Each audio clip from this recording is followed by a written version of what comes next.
ការអះអាងរបស់មេបញ្ជាការរងភូមិភាគពីថៃនិងជំហានឆ្ពោះទៅរកសន្តិភាពរវាងកម្ពុជានិងថៃ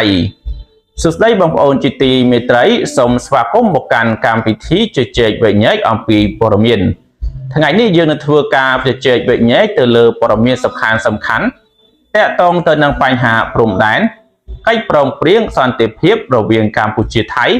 ដោយផ្អែកលើការចុះផ្សាយដោយសារព័ត៌មាន The Nation នៅថ្ងៃទី3ទី4ខែវិច្ឆិកាឆ្នាំ2025ព័ត៌មានដែលយើងផ្ដោតសំខាន់ថ្ងៃនេះគឺពាក់ព័ន្ធនឹងសេចក្តីថ្លែងការណ៍របស់លោកណាត់ស្រីអ៊ីនដែលជាមេបញ្ជាការរងភូមិភាគពីថៃ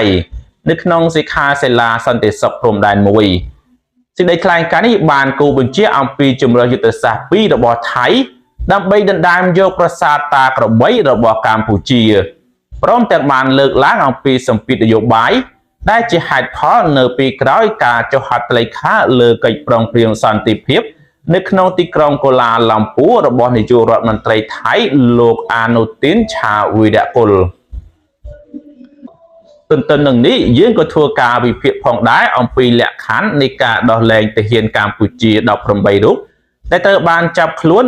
និងជំហានជាក់ស្ដែងរបស់កម្ពុជានៅក្នុងការអនុវត្តការដកអាវុធធុនធ្ងន់ត្រឡប់ទៅកាន់ទីតាំងដើមវិញក្រោមការត្រួតពិនិត្យរបស់ក្រុមអ្នកអង្កេតការណ៍អាស៊ាន AOT យើងសូមចាប់ផ្ដើមជាមួយនឹងការលើកឡើងដ៏រសើបរបស់លោកណាត់ស្រីអ៊ីនអំពីយុទ្ធសាស្ត្រដណ្ដើមយកប្រាសាទតាក្របីរបស់កម្ពុជាលោកណាត់ស្រីអ៊ីនបានទទួលស្គាល់ដោយត្រង់ថានៅក្នុងបរិវេណនោះមិនអំណោយផលសម្រាប់កងកម្លាំងថៃទេហើយការវាយសម្រុកចូលឆៅអាចបណ្ដាលឲ្យទាហានថៃរាប់រយនាក់បានស្លាប់ដែលនេះគឺជាការបាត់បង់ដែលថៃមិនអាចទទួលយកបាននោះឡើយការទទួលស្គាល់នេះបង្ហាញអំពីភាពស្មោះត្រង់ផ្នែកយោធានិងការដឹងច្បាស់អំពីកម្លាំងនិងភាពទន់ខ្សោយរបស់ខ្លួន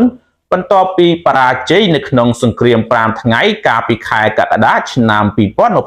2025ទោះបីជាមេបញ្ជាការរងរូបនេះលើកឡើងក៏ដោយក៏ការប្រមានអំពីការស្លាប់រាប់រយនាក់បានបង្ហាញអំពីជំរឿនទី1ដែលតំណងនេះមិនអាចអនុវត្តបានទេនៅក្នុងបរិបទនយោបាយនិងសិលធម៌បច្ចុប្បន្នវាអាចគ្រាន់តែជាសារនយោបាយសម្រាប់ពលរដ្ឋថៃដើម្បីបង្ហាញអំពីការតាំងចិត្តតែប៉ុណ្ណោះតែផ្ទុយស្រឡះពីការវិភាគយោធាផ្ទាល់ខ្លួនរបស់លោកជំរឿនទី2នេះជាយុទ្ធសាស្ត្រពិតប្រាកដដែលថៃអាចនឹងប្រើប្រាស់វាគឺជាការផ្លាស់ប្ដូរពីសង្គ្រាមក្តៅទៅកាន់សង្គ្រាមឯកសារឬសង្គ្រាមបច្ចេកវិទ្យាគោលបំណងគឺដើម្បីបង្កើតភស្តុតាងដ៏រឹងមាំតាមរយៈបច្ចេកវិទ្យាទំនើបដើម្បីជំរុញការចរចាអន្តរជាតិឬតាមយន្តការគណៈកម្មការព្រំដែន JBC ការបង្ហាញអំពីទំនុកចិត្តថាប្រាសាទតាក្របីនឹងស្ថិតនៅក្រោមការគ្រប់គ្រងរបស់ថៃនៅទីបំផុតបញ្ជាក់ថាយុទ្ធសាស្ត្រនេះគឺដើម្បីពង្រឹងគោលចំហចរចាឬជាមហិច្ឆតារបស់ថៃនៅក្នុងរយៈពេលវែងតែប៉ុណ្ណោះយើងសូមក្រឡេកមើលបញ្ហាទាហានកម្ពុជាចំនួន18រូបដែលត្រូវបានចាប់ខ្លួនដោយទាហានថៃវិញម្ដងអ្នកនាំពាក្យរងរបស់កងទ័ពថៃលោកជូជេតរាចារ៉ាណាន់បានបញ្ជាក់ថាដំណើរការដោះលែងនឹងកើតមានឡើងលុះត្រាតែលក្ខខណ្ឌចំនួន2ត្រូវបានបំពេញយ៉ាងពេញលេញទី1ការដកហូតអាវុធធុនធ្ងន់ទាំងស្រុងរួមទាំងកាំភ្លើងធំ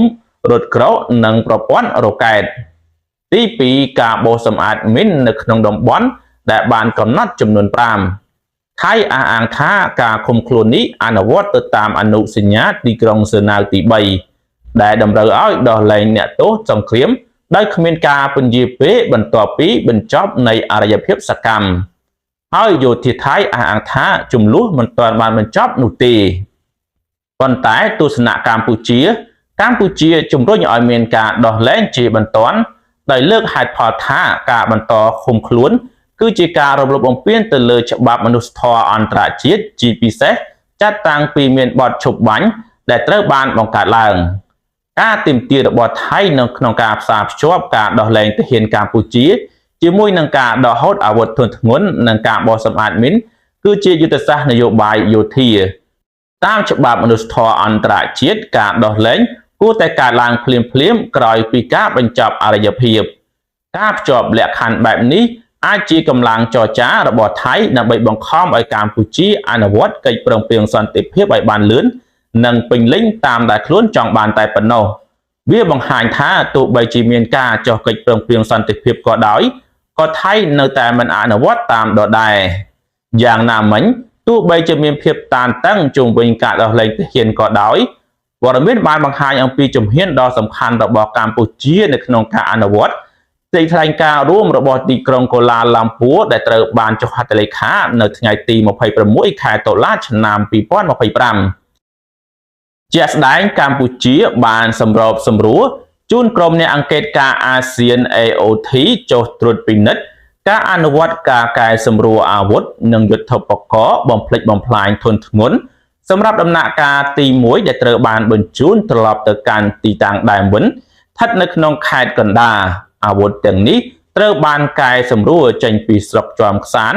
និងស្រុករវៀងខេត្តព្រះវិហារការចូលរួមរបស់ AOT គឺជាយន្តការអន្តរជាតិដ៏សំខាន់ដែលផ្ដល់នូវតម្លាភាពនិងសុពលភាពដល់ដំណើរការដកអាវុធការផ្លាស់ប្ដូរអាវុធពីតំបន់ព្រំដែនប្រឈមទៅកាន់ខេត្តកណ្ដាលបានបង្ហាញអំពីការគោរពតាមផែនការដំណាក់កាលដែលបានឯកភាពគ្នាកម្ពុជាកំពុងប្រើប្រាស់ជំហរនេះដើម្បីជំរុញសម្ពាធអន្តរជាតិទៅលើថៃឲ្យអនុវត្តកិច្ចព្រមព្រៀងឲ្យបានពេញលេញនិងដោះលែងទាហានកម្ពុជាត្រឡប់មកវិញព័ត៌មានចុងក្រោយនិងសំខាន់បំផុតគឺទាក់ទងនឹងការលើកឡើងរបស់លោកណាតស្រីអ៊ីងអំពីហេតុផលនៅពីក្រោយកិច្ចព្រមព្រៀងសន្តិភាពរវាងកម្ពុជានិងថៃលោកបានការពារការសម្រេចចិត្តរបស់នាយករដ្ឋមន្ត្រីថៃលោកអាណូទីនដោយបាននិយាយថាអ្នកដឹកនាំជាតិអាចស្ថិតនៅក្រោមសម្ពាធពីខាងក្រៅលោកបានលើកឡើងជាឧទាហរណ៍ជាក់ស្ដែងថាសម្ពាធនោះគឺមកពីប្រធានាធិបតីអាមេរិកលោកដូណាល់ត្រាំតាក់ទងទៅនឹងពន្ធគយដែលធ្វើឲ្យមានការបដិញ្ញាចិត្តបត់ឈប់បាញ់គ្នាមានភាពឯកភាពនិងចាំបាច់ខាងនយោបាយការលើកឡើងនេះបង្ហាញយ៉ាងច្បាស់អំពីឥទ្ធិពលអន្តរជាតិដ៏ធំធេងនៅក្នុងចំនួននេះការអន្តរាគមន៍របស់លោកដូណាល់ត្រាំក្នុងនាមជាសាក្សីនៃកិច្ចព្រមព្រៀងសន្តិភាពមិនមែនគ្រាន់តែជាការបង្ហាញខ្លួនប៉ុណ្ណោះទេប៉ុន្តែវាជាដង្ហើមសេដ្ឋកិច្ចនិងនយោបាយដែលអាចមានឥទ្ធិពលលើការសម្រេចចិត្តរបស់ថៃការប្រើប្រាស់សម្ពាធពន្ធគយពីសហរដ្ឋអាមេរិកអាចជាកត្តាដ៏សំខាន់បំផុតដែលធ្វើឲ្យរដ្ឋាភិបាលថៃសម្រេចចិត្តបញ្ឈប់សង្គ្រាមយោធាដោយលឿនបំផុតនិងងាកមករកការទទួលដំណោះស្រាយនយោបាយដើម្បីជៀសផុតពីផលវិបាកសេដ្ឋកិច្ចដ៏ធ្ងន់ធ្ងរ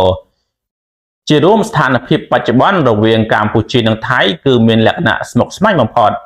ម្ខាងគឺមានកិច្ចព្រមព្រៀងសន្តិភាពទីក្រុងកូឡាឡាំពួរ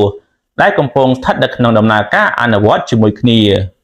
កាយវិការសុឆន្ទៈរបស់កម្ពុជានៅក្នុងការដកហូតអាវុធធនធ្ងន់ក្រោមការត្រួតពិនិត្យរបស់ AOT ម្ខាងទៀតគឺមានការប្រកាន់ចំហរឹងមាំរបស់ថៃក្នុងការរក្សាទុកជម្រើសយោធាដើម្បីមហិច្ឆតាដណ្ដើមយកប្រាសាទតាក្របីនៅពេលអនាគតនិងដាក់លក្ខខណ្ឌដ៏តឹងរ៉ឹងនៅក្នុងការដោះលែងទាហានកម្ពុជាយើងឃើញមានការដោះស្រាយបញ្ហាព្រំដែនមិនមែនគ្រាន់តែជាបញ្ហាយោធាឬច្បាប់ប៉ុណ្ណោះទេប៉ុន្តែជាល្បែងនយោបាយដ៏ស្មុគស្មាញ